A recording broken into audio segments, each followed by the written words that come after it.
senang sekali kan bikin nama penyakit kan, ANF gitu ya. Ada lagi skizofren, ada lagi banyak kan jenis-jenis penyakit. Nanti kalau kita nggak usah mikirin kayak gitu.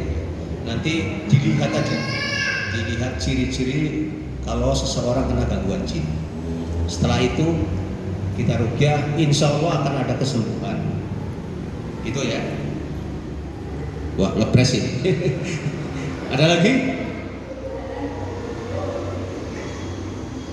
Lanjutkan ya. Ini kita ekspresi. Gini. Jadi kalau orang nggak percaya kepada penyakit-penyakit yang ditimbulkan oleh bangsa jin, ini kalau menurut saya sih coba sering baca Al-Quran ya. Sering baca Al-Quran, baca hadis. Sekarang tadi kasus santet ada ya Pak ya? Tadi yang saya ceritakan dengan turunnya Al-Falaq sama An-Nas ya Pak ya. Nanti sihir itu santet itu macam-macam, ada 10. Ada orang disebabkan itu sakit tapi dicek ke dokter tak ketemu biasanya ya Bu ya. Kemudian ada juga mahabah ya. Seseorang dipelet, ada juga ekonominya dihancurkan, ada juga dibikin impotensi, ada juga dibikin gila, ada juga sulit untuk menikah lagi. Orang bilang ditutup begitu ya. Disebut takdir ujud itu ada sekitar 10. Ada lagi dibikin stres dan lain sebagainya. Itu sihir. Di Quran ada penyakit was-was, kecemasan ya. Di Quran ada enggak? Alladzi yuwaswisu fi sudurin nas minal kesurupan ada enggak di dalam Al-Quran? Ada enggak? Nanti dibuka di Quran. Bunyinya begini. Alladzina ya'kuluna riba la yakumuna illa kama yakumul ladzina yatakhabbatus syaiton minal mas. Orang-orang yang memakan riba nanti di akhirat itu nanti akan dibangkitkan dalam keadaan kesurupan, seperti orang kesurupan. Jadi tadi sihir ada, orang was-was ada, kemudian apa itu tadi kesurupan juga ada. Sekarang saya tanya, Nabi Ayub itu ketika sakit, ekonominya hancur, anaknya meninggal semua, ada intervensi setan nggak? Ada nggak? Nanti dibuka ya, dibuka doanya Nabi Yusuf itu salah satunya, Robbi inni masaniya syaiton binusbin wa adabin. Wahai Tuhanku, sesungguhnya aku dibuat susah dan kepayahan karena setan. Ya Bu ya. Ini kita urusan gaib, urusannya ini jangan jauh-jauh dari Quran sama dari hadis. Karena yang paling tahu masalah gaib adalah Allah Subhanahu wa taala dan Rasulnya. Jadi jangan sampai ini kita bisa terbang, ini dipukul nggak mempan, ditembak nggak mempan, terus misalnya kita perang. Sekarang di zaman Nabi diboikot, diserbu, dibunuh dan sebagainya. Ada nggak yang sakti? Tidak ada ya. Ketika perang Badar itu 60 penghafal Quran, yang ulama-ulama, sahabat-sahabat Nabi yang hafal Quran itu mati 60 orang. Itu istilah waliullah lah sebenarnya. Ada nggak yang sakti? Tidak ada yang sakti kayak gitu. Nabi sholat ya tetap ya 5 waktu sholat sampai walaupun dalam safar ada qashar, ada jama, sampai ketika peperangan pun ada sholat. Jadi nggak ada yang sholat sambil diemen atau manunggaling kawula gusti. Ini harus selalu kita dekatkan dengan Al-Quran berkaitan dengan yang gaib. Gitu cukup Ibu. Kalau sudah ini nanti kita apa sih gejala-gejala ya? Gejala-gejala kita ini ada gangguan setan di tubuhnya. Ya, pengen nggak nih dikabarin nih? Pengen nggak Bu? Apa barangkali ada yang tahu ciri-ciri kita kena gangguan setan, gangguan jin? Ada yang tahu? Ini yang sudah pernah diruqyah siapa sih Bu? Coba Bapak Ibu yang pernah diruqyah, pernah hadir kajian ruqyah. Apa ini baru semua ya? Coba minta angkat tangan Bu, yang sudah pernah. Baru satu ya. Oh, Masya Allah, masih baru semua. Baik, biasanya ini tolong diperhatikan sekaligus deteksi ya, sekaligus diagnosa dirinya sendiri. Siapapun ya penyakitnya ya, tadi ada medis atau tidak medis, atau ada masalah-masalah apa, ada sihir atau apa, biasanya ini berdasarkan kita di lapangan, ciri-cirinya bisa dilihat dari 5 aspek Bu. Dari 5 aspek ya. Nanti ditelusuri masalah tidurnya ya, aspek tidurnya. Yang pertama dari sisi apanya? Dari aspek tidur. Kedua dari sisi psikis, kejiwaan atau perasaan. Marahnya berlebihan apa enggak? Sedihnya berlebihan apa enggak? Cemburunya berlebihan apa enggak? Apa sih nafsu libidonya berlebihan apa enggak? Apa juga pelupa gitu ya? Apa juga hasadnya luar biasa dan sebagainya. Nanti telusuri. Itu aspek kedua. Aspek ketiga dari sisi ibadah. Coba ibadah kita sering nggak lupa rakaat, ya? Ini rakaat kedua apa ketiga? Nih, kalau ada, ini kemungkinan, ya, kemungkinan. Atau kadang-kadang was-was kalau wudu, paham ya? Kalau wudu kemudian, loh, ini kayaknya batal, ini balik lagi. Terus, loh, ini kayaknya kurang sempurna, balik lagi sampai berkali-kali. Itu ciri-ciri dari aspek ibadah. Kemudian dari aspek yang lain dari medis tadi ya. Dari medis kalau seandainya punya penyakit dicek ke dokter nggak ketemu, ya.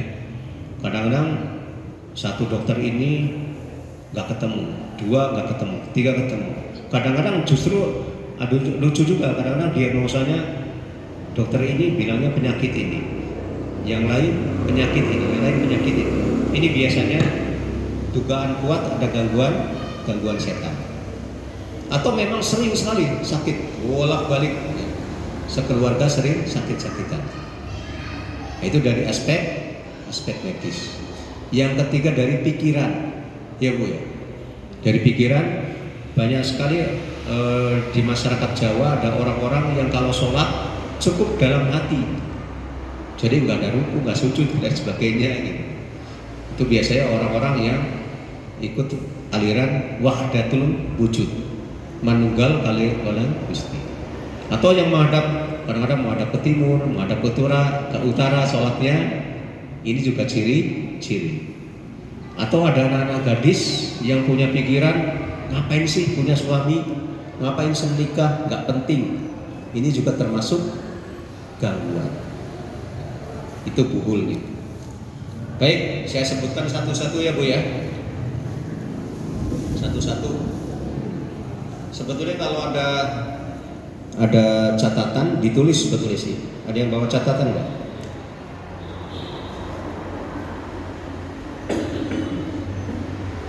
Kita dicek dulu Bu ya, nggak apa-apa, untuk pengingat aja. Pertama tadi kalau memang indigo, jadi indigo itu 100% penyakit ya, kalau bisa melihat. Kedua, pernah kesurupan, apalagi kalau sering kesurupan. Nah, terus kita mulai dari masalah mimpi, dari tidurnya Bu ya.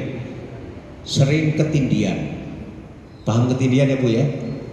Kalau orang Jawa Barat rep-rep namanya. Kalau sering ketindihan, ini ciri-ciri daripada gangguan setan. Ngelindur.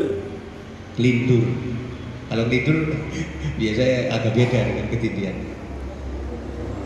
Kemudian sering mimpi buruk, ya, sering mimpi buruk. Contohnya pertama, sering ketemu binatang-binatang buas. Ular, harimau, buaya, babi dan sebagainya ya. Padahal mitosnya di masyarakat kalau mimpi ketemu ular mau dapat itu ciri-ciri.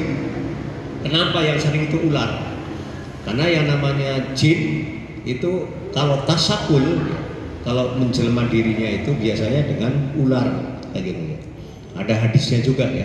Ada hadisnya di zaman Nabi dulu, akhirnya ada sahabat yang akhirnya perang sama ular, akhirnya dua-duanya mati. Ya. Jadi jin yang mati, manusianya juga. Itu tadi mimpi. Kemudian mimpi yang lain sering ketemu makhluk halus, sering ketemu, sering melihat dan sebagainya. Ya. Coba ditelusuri. Kemudian yang lain mimpinya suka mimpi jatuh, ya. Mimpi jatuh, mimpi banjir yang sifatnya air, jatuh dari gunung, jatuh dari pesawat, jatuh dari rumah, atau banjir, tenggelam, dan tsunami dan sebagainya.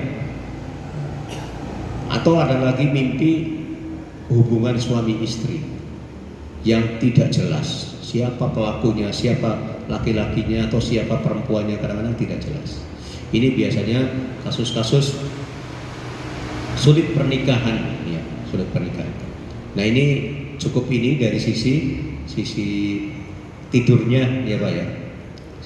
Intinya sebetulnya banyak, tapi cukup saya sebutkan di sini. Intinya sering mimpi buruk, ya. Sudah diingat-ingat? Walaupun kejadian itu sudah lama, ya mungkin waktu SD, waktu SMP atau SMA, apalagi masih baru-baru ini. Yang kedua tadi aspek psikis. Tadi ditelusuri, apa marahnya berlebihan, apa sedihnya berlebihan, apa khawatirnya berlebihan, apa itu cemburunya berlebihan, apa itu keinginan maksiatnya itu berlebihan, ya. Ditelusuri semua. Termasuk lupa berlebihan atau pernah juga makan berlebihan, ya. Saya pernah meruqyah ada anak kecil 3 kali masalah. Itu kalau makan sehari sampai 9 piring.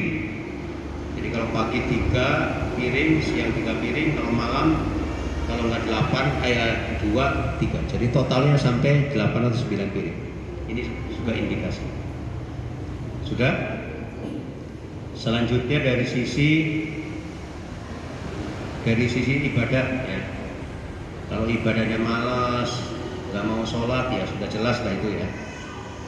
Sekarang kalau misalnya sudah sholat, sudah apa, tapi sering lupa rakaat, sering was-was wudu, sering takbir, ada takbir itu sampai berkali-kali, ya. Saya pernah di Jalan Demak Surabaya itu ada pengusaha, kalau takbir itu dia sebut itu sampai 35 kali. 35 kali. Allahu Akbar. Allahu Akbar terus. Jadi orang sudah sujud, sudah rukuk, dia masih. Anak-anak yang di pesantren biasanya anak yang kena gangguan begitu biasanya nggak betah. Bahkan biasanya suka kesurupan. Waktu-waktu kesurupan anak-anak yang di pesantren biasanya ketika pelajaran Al-Quran atau tafsir atau ketika adzan. Itu biasanya reaksinya pada waktu-waktu.